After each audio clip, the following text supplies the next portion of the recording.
শিগগিরই দেশে চালু হচ্ছে রোবোটিক রিহ্যাব সেন্টার। বর্তমান সরকারের প্রচেষ্টায় চীনের উপহার হিসেবে এই আধুনিক সেন্টারটি চালুর প্রক্রিয়া অনেক দূর এগিয়ে নিয়েছে বাংলাদেশ মেডিকেল বিশ্ববিদ্যালয় কর্তৃপক্ষ জানায়, আধুনিক এই সেন্টার চালু দেশের চিকিৎসা সেবায় মাইলফলক হয়ে থাকবে।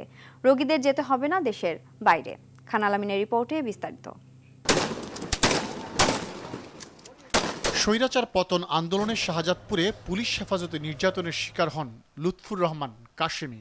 দীর্ঘদিন বাংলাদেশ মেডিকেল বিশ্ববিদ্যালয়ে চিকিৎসা নেয়ার পর রোবোটিক থেরাপি দেওয়ার জন্য তাকে পাঠানো হয় থাইল্যান্ডের ভেজথানি হাসপাতালে। খরচ প্রায় কোটি টাকা। জুলাই আন্দোলনে আহত এমন অনেকেরই রোবোটিক থেরাপি প্রয়োজন। ব্যয়বহুল চিকিৎসা হওয়ায় দেশেই রোবোটিক রিহ্যাব সেন্টার স্থাপনের উদ্যোগ নিয়েছে সরকার। চীন থেকে উপহার হিসেবে পাওয়া আধুনিক এই চিকিৎসা সেন্টার চালু হতে যাচ্ছে বাংলাদেশ মেডিকেল বিশ্ববিদ্যালয়ের সুপার স্পেশালাইজড হাসপাতালে। রোবোটিক রিহ্যাব সরঞ্জাম যেগুলো রয়েছে ওরা অলরেডি আমাকে জানিয়েছে যে চীন থেকে সেটা শিফটেড হয়ে আসছে, এখন হয়তো অন দ্য ওয়েতে আছে। আমার মনে হয় আগামী 1 মাসের মধ্যে কাজ শুরু হয়ে যাবে। তারপরে হয়তো মাসখানেক মিনিমাম লাগবে বলে আমার বিশ্বাস। খুব বেশি দেরি হলে 2.5 থেকে 3 মাসের মধ্যে আমরা শুরু করতে পারবো ইনশাআল্লাহ।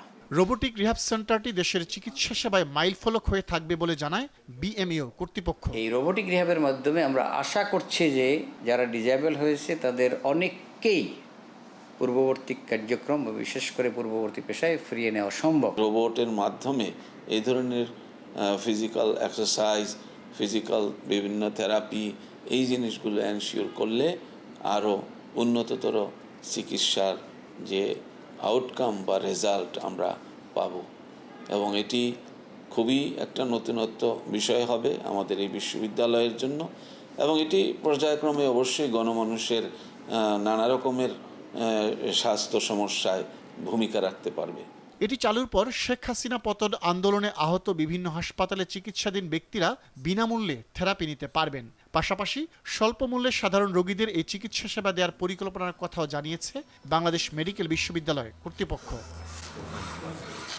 খান আলামিন, RTV, ঢাকা।